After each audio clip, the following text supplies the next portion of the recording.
예수 그리스도의 복음은 우리에게 죄로부터의 구원을 선물로 줍니다. 예수님을 믿으면 누구든지 죄를 용서받고 예수님이 성취하신 공로로 인하여 의로운 자가 됩니다. 마치 한 번도 죄를 진 적이 없는 것처럼 여겨주시고 받아주시는 은총을 체험합니다. 그럼에도 불구하고 예수 그리스도의 복음은 우리에게 예수님을 믿은 이후에, 즉 구원받은 이후에 살아갈 때, 신자로 살아갈 때 우리의 신앙생활로 말미암아 시작되는 고난과 어려움과 시련을 제거해 주지는 않습니다. 초기 유대교 신자들은 당시 예루살렘을 덮친 엄청난 기근 때문에 대부분 가난했습니다. 그 중에는 매우 부유한 사람도 있었으나 대부분 매우 가난한 사람들이 초기 유대교 신자들이었습니다. 뿐만 아니라 예수님을 구주로 영접하고 마음이 완전히 혁명적으로 바뀌기 이전에 부자였던 유대인들은 이런 가난한 유대인들을 멸시하고 조롱했고, 더더군다나 그런 가난한 사람들이 교회로 모여서 함께 예배드리고 함께 물건을 나누고 함께 공동생활을 한 것에 대하여 매우 심각하게 멸시하고 조롱했습니다. 나아가 로마 제국은, 여러분들이 기독교 역사를 조금이라도 읽고 공부하신 분이라면 그 당시에 기독교를 로마 황제를 통하여 차별했고 핍박했으며, 그 결과 많은 유대인들이 삶에서 어려움을 겪고 일자리를 잃고 생활고에 시달려야 했으며 심리적으로, 신체적으로 매우 큰 고난과 압박을 당했음을 알게 되실 것입니다. 교회를 모든 종류의 재난의 원흉으로 지목했고 희생양으로 삼았습니다. 이로 인하여 그리스도인들은 핍박을 피해서 본도, 갈라디아, 지금의 터키 지역의 북부 지역인 갑바도기아, 수많은 지하 동굴 교회들이 있었던 갑바도기아, 그리고 아시아, 비두니아 등으로 도망쳐야 했고 흩어져야만 했습니다.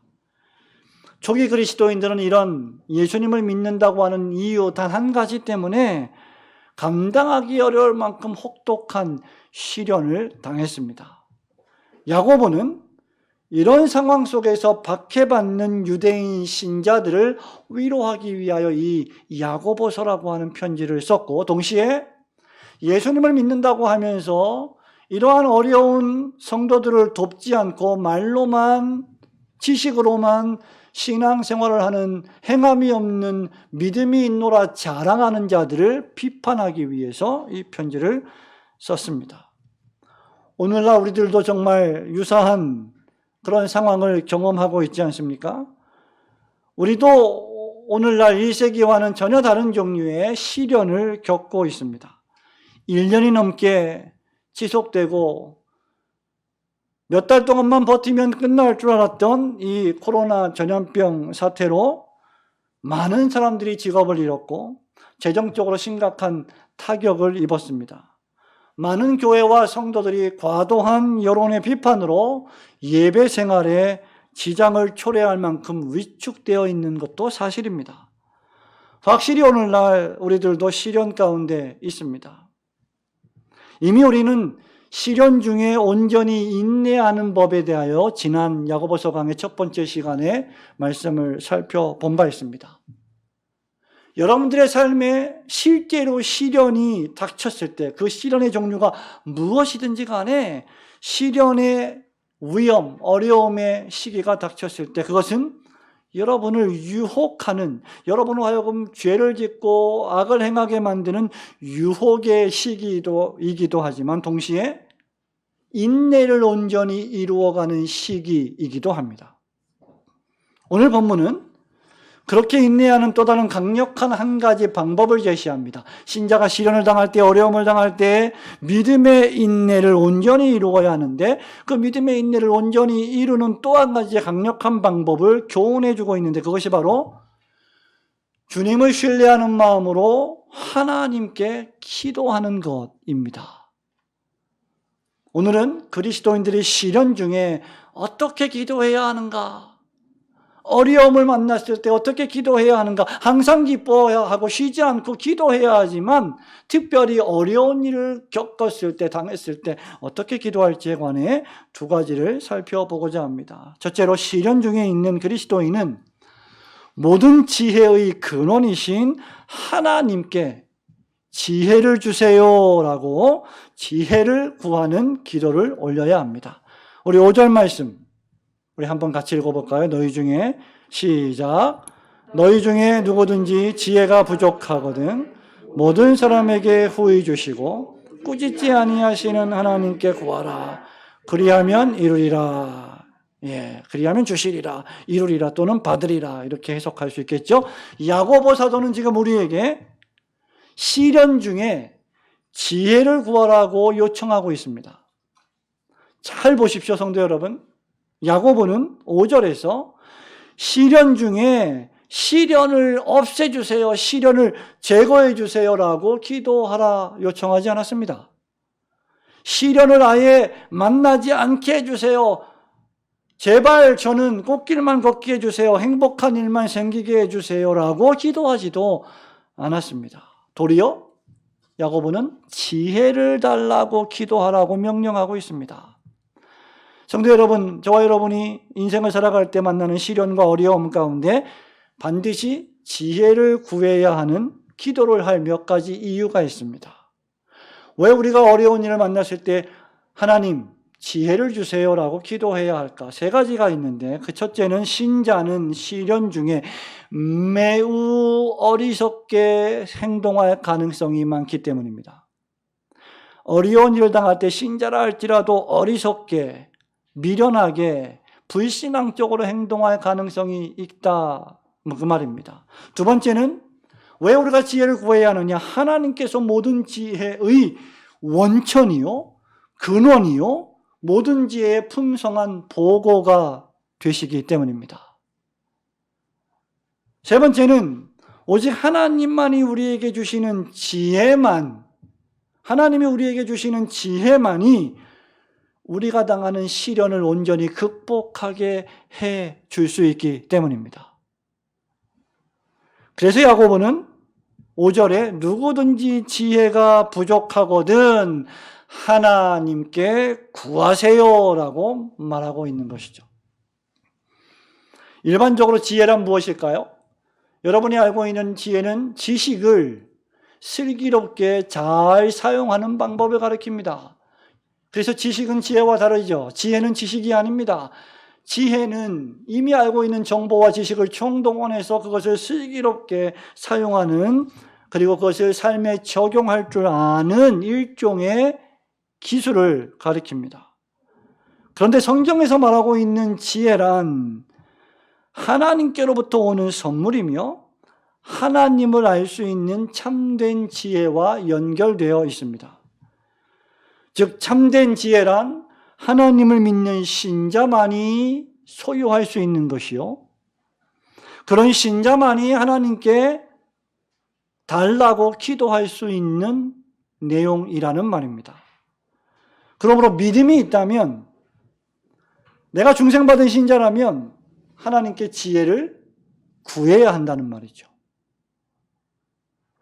하나님께 지혜를 구하지 않는다면 그 사람은 믿음이 있노라 하나 해놓고 여전히 자기 지식으로, 자기 지혜로, 자기 삶의 경륜으로, 경험으로 살아가는 것을 뜻합니다. 성경은 이런 삶을 가리켜 믿음 없는 삶이다라고 규정합니다. 신자들이 평상시에도 우리가 살아갈 때 지혜가 필요하겠지만요, 평상시에도 우리는 미련해서는 안 되고 매우 지혜로워야 하겠지만 더욱 특별히 지혜가 필요한 시기가 언제입니까? 바로 어려움을 당할 때입니다. 잠언에서 솔로몬 왕은 우리에게 이렇게 권면합니다. 잠언 3장 5절, 6절, 7절에서 너는 마음을 다하여 여호와를 신뢰하고 내 명철을 의지하지 말라. 너의 똑똑함을, 너의 지식을, 너의 정보를, 너의 경험을 의지하지 말아라. 너는 범사의 그를 인정하라. 그리하면 내 길을 지도하시리라. 스스로 지혜롭게 여기지 말지어다. 여호와를 경외하며 악을 떠날지어다. 저는 오늘날 지금 코로나 사태를 맞이해서 한국교회가 전례 없는 어려움을 맞이하고 있는데, 경험하고 있는데, 수많은 똑똑한 사람들이 미래를 예언하고 미래 시대의 교회는 이 길을 가야 되고 저 길을 가야 되고 이렇게 해야 되고 이런 방법을 동원해야 되고 저런 방법을 동원해야 되고 시대가 변하고 문화가 변하고 환경이 변했으니 교회도 변해야 된다, 이렇게 똑똑한 분들의 많은 이론과 논리들이 어떤 때는 너무 지나친 교만이 아닌가 하는 생각이 들 때가 있습니다. 성경은 너의 명철을 의지하지 말라, 다만 여호와를 신뢰하고 의지하고 인정하라, 그리하면 내 길을 지도하시리라, 이렇게 말하고 있습니다. 성도 여러분, 그렇다면 우리를 인도하시는 하나님이 주시는 지혜가 무엇일까요? 야고보서 1장 2장을 더 넘겨서 3장에 가면 3장 17절에서 이 지혜를 이렇게 묘사합니다. 오직, 우리 한번 3장 17절 한번 읽어볼까요? 같이. 오직 위로부터, 시작. 오직 위로부터 난 지혜는 첫째, 성결하고, 다음에 화평하고, 관용하고, 양순하며, 긍휼과 선한 열매가 가득하고, 편견과 거짓이 없나니, 화평하게 하는 자들은 화평으로 심어 의의 열매를 거두니라. 여러분, 성경이 말하는 지혜는 뭔가 엄청난 삶의 처세술을 가르쳐주는 그런 기술이나 지식이 아니라 대부분 인품의, 성품에 관계된 것입니다. 우리는 지혜하면 뭔가 즉석에서 써먹을 수 있는 실용적 지식으로 생각하는데, 성경이 말하는 지혜는 대부분 인격입니다. 성품에, 인품에 관계하고 있습니다. 지혜는 로마서 12장 1절에 따르면 그렇기에 이 세상을 본받지 않는 것이며 죄와 악을 따르지 않는 것이며 하나님의 온전하신 뜻이 무엇인지 분별하는 것입니다. 그렇다면 신자에게 참된 지혜는 지금 나와 우리에게 벌어지고 있는 이 모든 일들을 내가 완전히 다 이해하지 못한다 할지라도 하나님의 때를 기다리며 하나님의 말씀에 순종하며 매일매일 살아가는 것을 뜻합니다. 이것은 여러분, 하나님에 대한 전적인 신뢰와 확신에 기초합니다.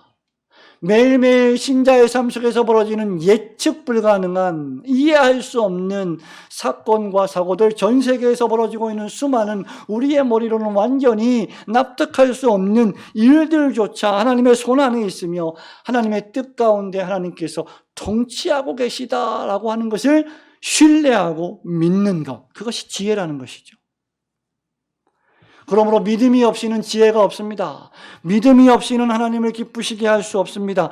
하나님께 나아가는 자는, 즉 하나님을 예배하고 섬기고 경배하기 위해 하나님의 은혜의 보좌에 나아가는 사람들은 하나님이 이 모든 일들을 통하여 우리에게 궁극적으로 신앙의 상을 주실 분이심을 믿음으로 나아가야 합니다.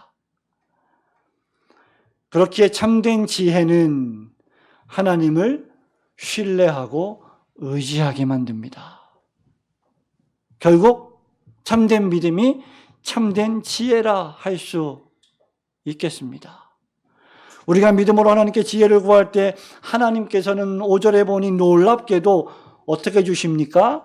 후히 주시고 꾸짖지 아니하십니다. 후히 주신다는 말은 무엇일까요?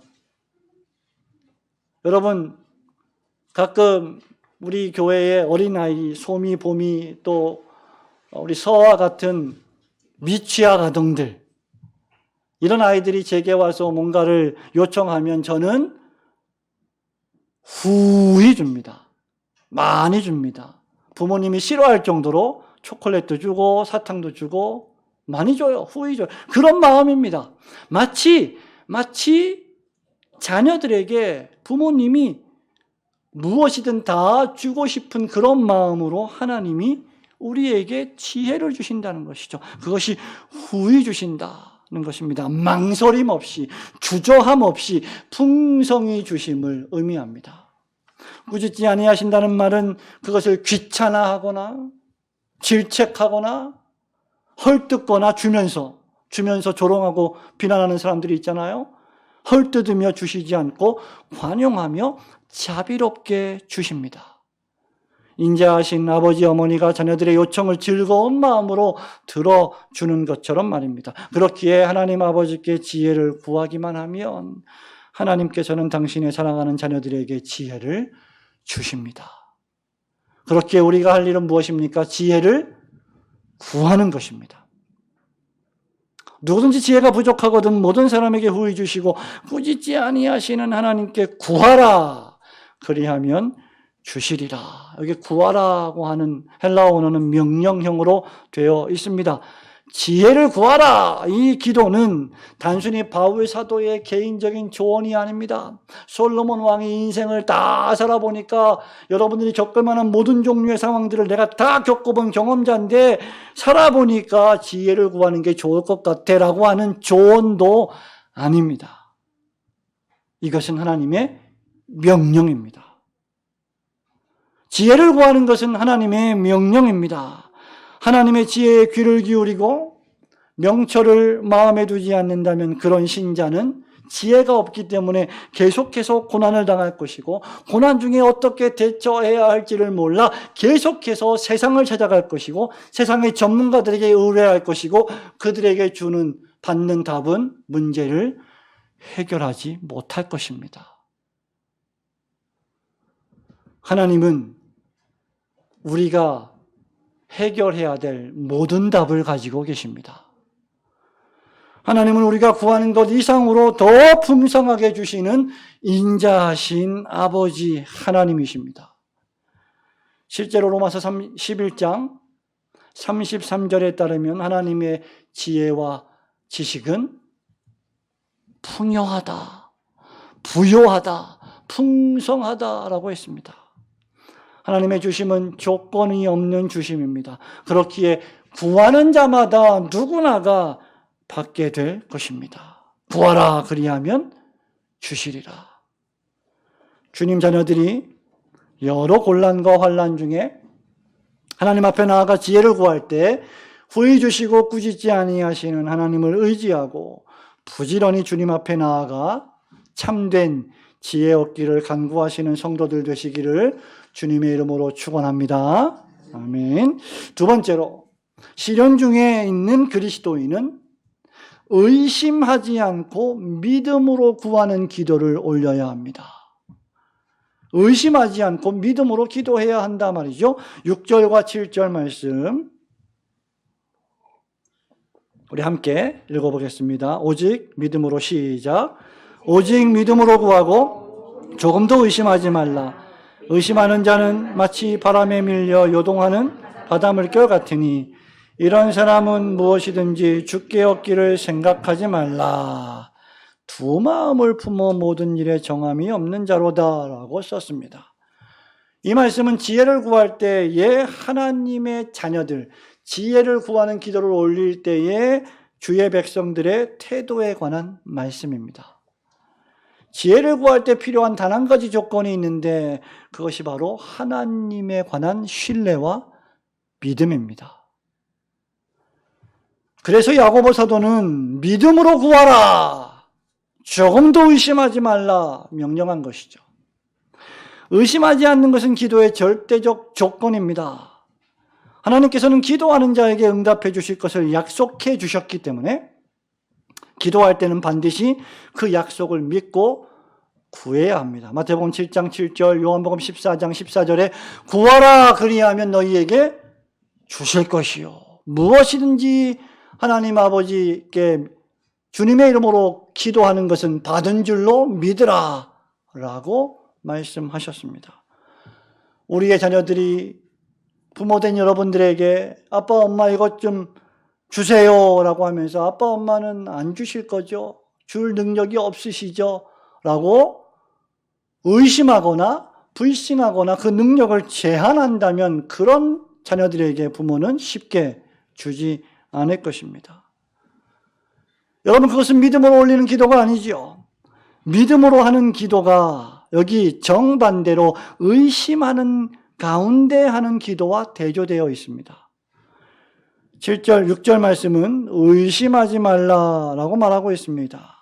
의심하는 자는 누구입니까? 마음이 요동치는 자입니다.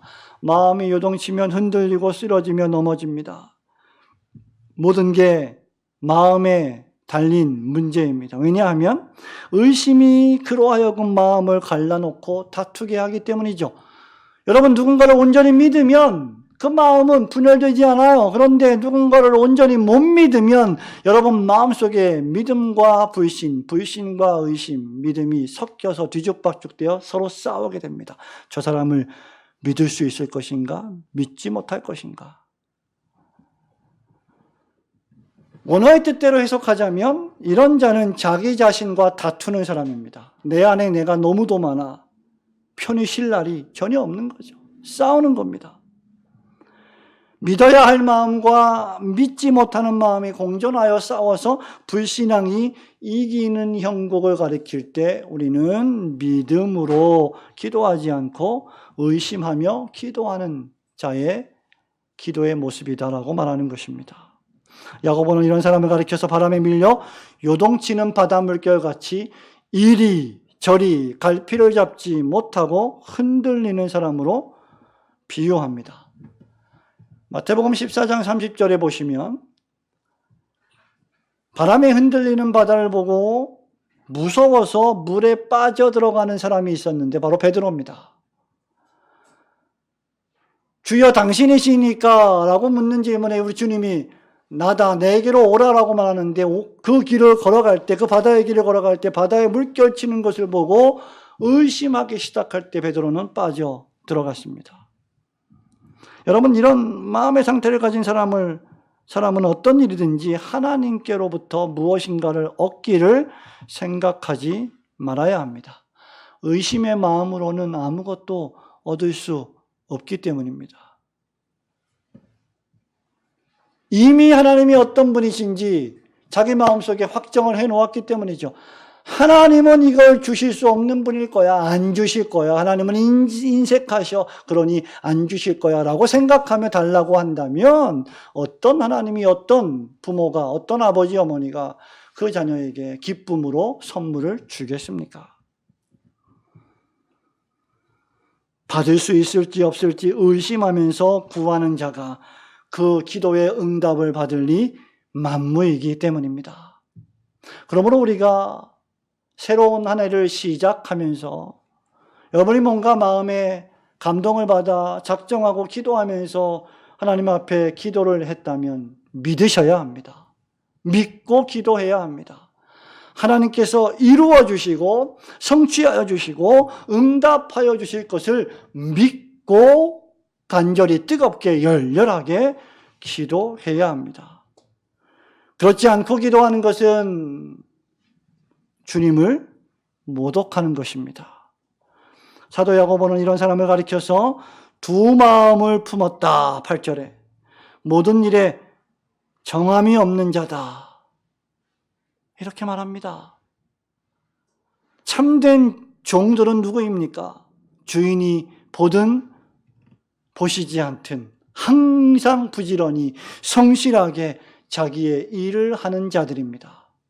그러나 참된 종이 아닌 자들은 두 마음을 품어서 주인이 볼 때는 일하는 척 신용하다가 주인이 안 보시면 자기 마음대로 게으름을 피우고 자기 마음대로 살아가는 사람들, 그런 사람들의 모습을 우리는 주변에서 너무나 많이 볼 수 있습니다. 그래서 그런 사람들의 마음에는 정함이 없다는 것이죠.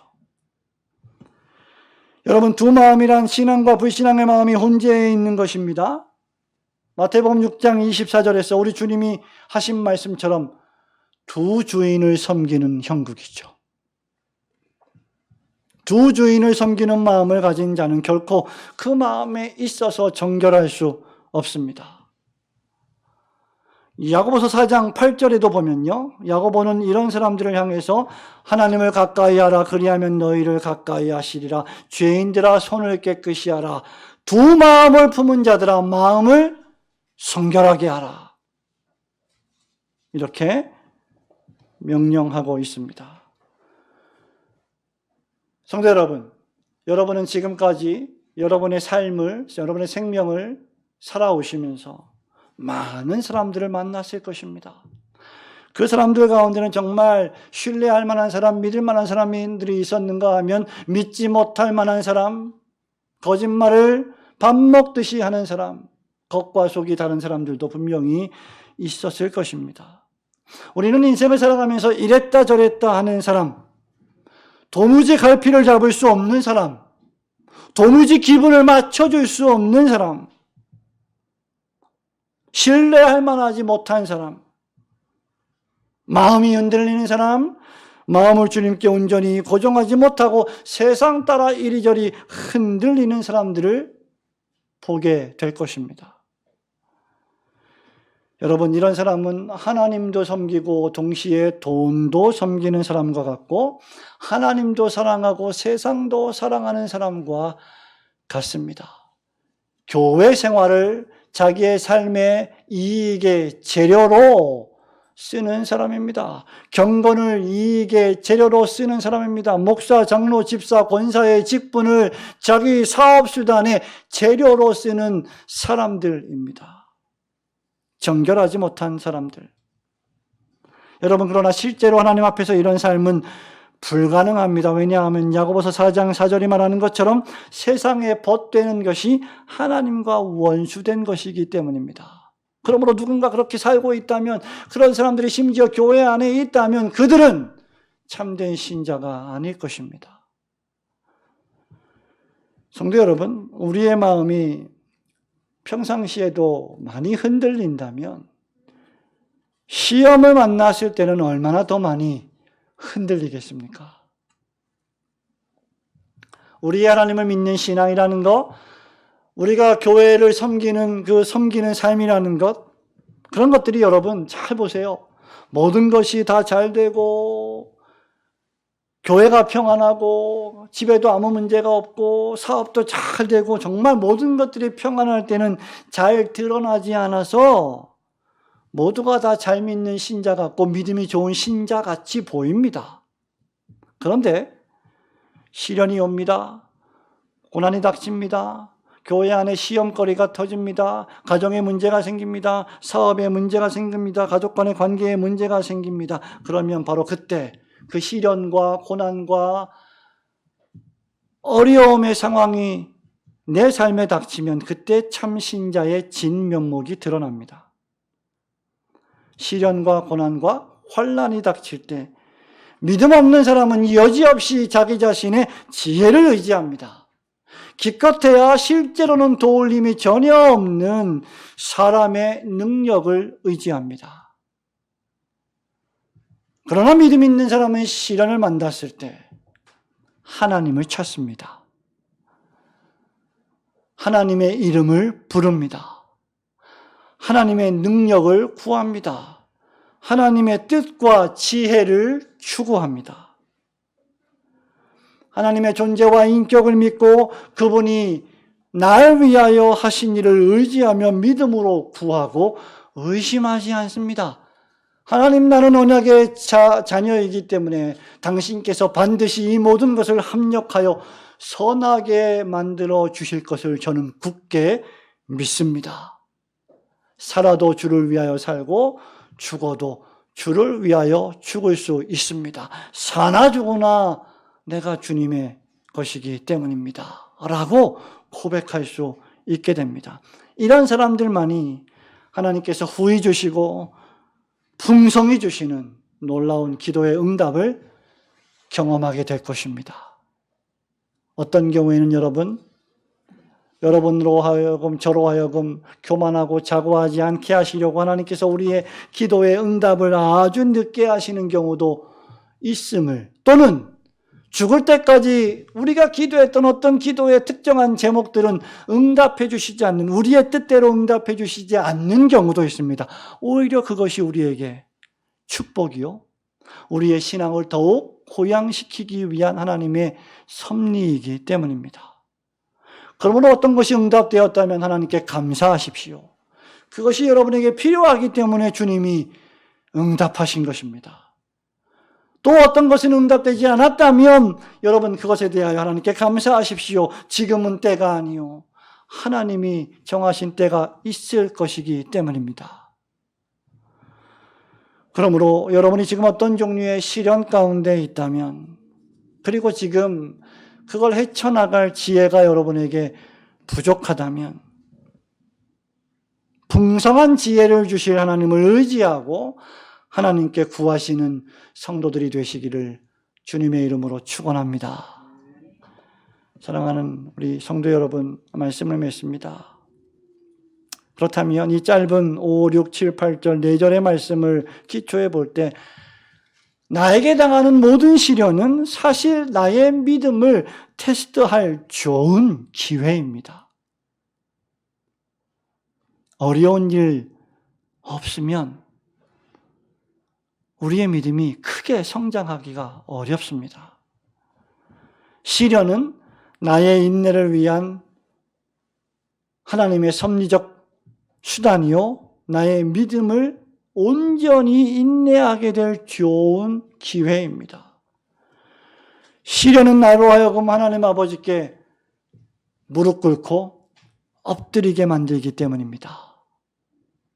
그래서 여러분, 어떤 경우에 자신만만해하고 어떤 경우에 너무 자랑스러워하는 어떤 사람이 있으면 그는 하나님께 기도하지 않아요. 왜? 너무 자신이 충만하기 때문이죠. 예전에 제가 신학교를 섬길 때 우리 신학교에 선배 교수님이 한 분 계셨는데, 이 교수님은 얼마나 운동을 좋아하는지 정말 운동을 열심히 했고 정말 튼튼합니다. 그분의 이 종아리를 보면 정말 대단한 근육의 소유자예요. 그래서 수업 시간마다 우리 신학생들한테 건강에 대해서 강의를 하고, 당신은 이렇게 운동을 하노라고 늘 이야기를 하셨습니다. 그러다가 신학생들이 가끔 공부하다가 잠도 못 자고 과제하다가 피곤하고 그러다가 감기가 걸려서 수업 시간에 들어오면 젊은 친구들이, 신학생들이 감기에 걸려 들어온다고 혼을 내곤 하셨습니다. 그런데 이분이 어느 날 심각한 질병에 걸리게 되었습니다. 그리고 병원에 입원하는 사태가 벌어졌고 몇 개월 동안 강의를 할 수 없는 상황이 되었습니다. 그제서야 그 교수님은 자신이 얼마나 하나님 앞에서 자신의 건강을 과신하고 자신만만해하며 쉽게 젊은 친구들을 정죄했는지에 대한 죄를 회개했습니다. 여러분, 어떤 의미에서 우리는 어려운 일을 당하지 않으면 우리에게 주어진 모든 것들을 너무나 당연하게 여기고 교만하고 완고해집니다. 그래서 때때로 그런 사람을 겸손하게 하시려고 하나님은 질병도 주시고 재난도 주시고 삶의 여러 가지 어려움들을 허용하시는 것입니다. 그러므로 그런 일들이 벌어졌을 때, 하나님이 날 사랑하시는구나 라고 생각할 줄 알아야 합니다. 우리가 기도할 때 하나님은 우리에게 지혜를 주십니다. 하나님이 지혜를 주시는 방식은 무엇보다도 하나님의 말씀입니다. 기도입니다. 그리고 하나님의 사람들, 즉 충성스러운 신실한 신자들과의 진리 안에서의 교제를 통하여 우리에게 지혜를 주십니다. 믿음이 좋고 신실하고 교회를 충성스럽게 섬기는 귀한 신앙의 선배들과의 만남은 얼마나 행복합니까? 하나님 말씀을 읽고 하나님 말씀을 강해하는 설교를 듣고 말씀을 붙잡고 기도하며 하나님 나라와 교회를 섬기는 말씀대로 살아가는 귀한 성도들에게 조언을 구하는 신자의 삶이야말로 가장 지혜로운 삶입니다. 사람들은 기도하면 능력을 얻는 줄 생각하죠. 그래서 용한 권사에게 찾아가고 용한 집사에게 찾아가고 무슨 앞날의 예언을 받고 이 길로 가라 저 길로 가라 기도의 응답을 받으려고 용한 사람들을 찾아갑니다. 하지만 기도하는 진실한 신자는 능력 그 이상의 것을 얻습니다. 하나님은 기도할 때, 우리가 진실로 기도할 때 당신 자신의 지혜를 주실 뿐만 아니라 하나님 자신을 우리에게 주십니다. 그러므로 기도는 능력이 아니라 기도는 관계입니다. 하나님이 나의 아버지가 되시고 내가 언제든지 기도하면 아버지께서 주실 수 있는 사랑스러운 자녀라고 하는 관계를 인식하는 것이 기도입니다. 하나님을 하나님으로 인정하는 관계 말입니다. 솔로몬 왕은 아까도 말씀드린 것처럼 잠언 3장 5절에서 너는 마음을 다하여 여호와를 신뢰하고 내 명철을 의지하지 말라. 너는 범사에 그를 인정하라. 그리하면 내 길을 지도하시리라 라고 말씀했습니다. 그러므로 성도 여러분, 오늘 시련을 맞았을 때 범사의 여호와 하나님을 의지하고 그분을 인정하며 내가 어떤 처신을 하고 어떻게 살아가야 할지를 성경을 통하여 말씀을 통하여 지혜로운 성도들을 통하여 나에게 허락해달라고 하나님께 지혜를 구하시는 그런 진실된 성도들 되시기를 주님의 이름으로 축원합니다. 아멘.